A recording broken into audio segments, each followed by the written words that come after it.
Hello, my name is Nigel. I'm a vet and I'm a colleague of the vets working in your practice.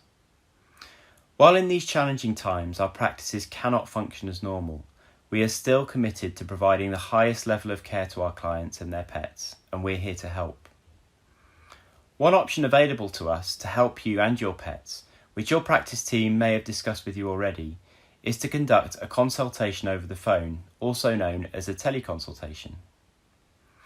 While teleconsultations are a valuable tool at our disposal, it's more difficult for us to reach a diagnosis because we cannot perform a physical examination of your pet. There are, however, some really useful pieces of clinical information that you can help get for your vet over the phone to help them understand the concerns you raise and formulate a treatment plan. In the following video, I'm going to talk you through 4 simple clinical procedures that you can carry out at home. I'm going to show you how to measure your dog's breathing rate, how to measure their heart rate, how to check your dog's gums and why we do it, and also checking if your dog is dehydrated.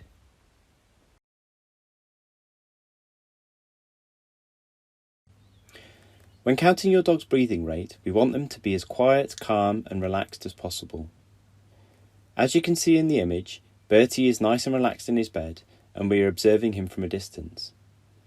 The best place to focus on when counting the breathing rate is your dog's waist just behind their ribs, as shown by the purple arrow on the image.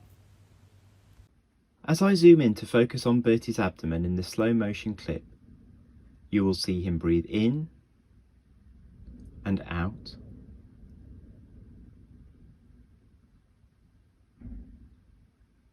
and again in and out. When you speak to your vet on the phone, they will ask you to calculate or measure your dog's breathing rate. Before we look at how to measure this, it's important to note that 1 breath is equal to 1 movement in and 1 movement out, as we just observed in the video clip. Your dog's breathing rate is equal to the number of breaths your dog takes in 1 minute, or breaths per minute. In order to measure this, you will need to have a clock or watch to hand and count the number of breaths your dog takes in a 15-second period. When you have this number, multiply it by 4 and that will give you the number of breaths per minute, or the breathing rate. This is the number to pass on to your vet. Next, I will guide you through how to measure your dog's heart rate. This is Dudley, and as you can see in the image, he is standing nice and square and is calm and relaxed. Your dog's heart is located on the left side towards the bottom of their chest, just behind their elbow, as shown here on the image. In order to measure your dog's heart rate, the first thing to do is to place an open hand gently on your dog's chest, as shown in the image, and carefully feel for a heartbeat in the spaces between the ribs with your fingers. If you can't feel the heartbeat straight away, move your hand slightly to a different position within the general area shown on the image and then stop and wait for a few seconds. Repeat this process until you can feel the heartbeat. Once you have located your dog's heartbeat, you can now calculate their heart rate.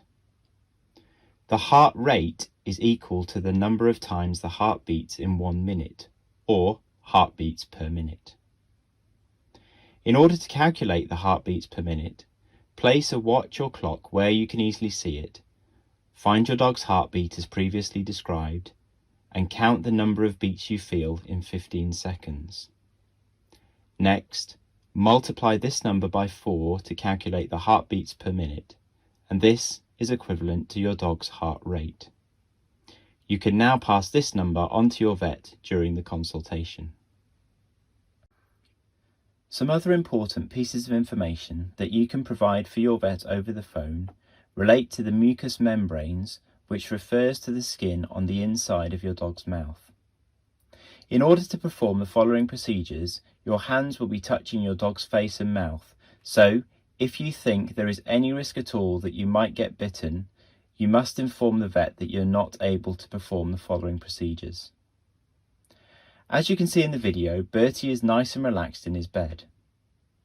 The first thing to do is to lift the top lip and look at the colour of the skin on the inside, which in a normal dog should be a nice salmon pink colour. The skin should also be nice and moist and have a sheen, as you can see in the image. This can be an indication that your dog is well hydrated. The next thing you can do is to check your dog's capillary refill time. In the following video, you will see Bertie's owner press their thumb onto the skin and then take it off again. This has the effect of pushing the blood away or blanching the pressed area. In a normal dog, the blanched area will return to a normal salmon pink colour between 1 to 2 seconds after it has been pressed. Your vet on the phone will therefore ask you to perform this procedure and estimate how long it takes for the skin to return to the normal colour. This is called the capillary refill time. The last simple procedure I'm going to talk you through is a skin tent, which helps assess how well hydrated your dog is. To perform this procedure, gently grasp and lift your dog's scruff and then let go as shown in the video. Under normal circumstances, the skin should immediately snap back to its original position. Thank you for taking the time to watch this video. If you have any questions regarding the procedures I have covered, please contact your veterinary practice.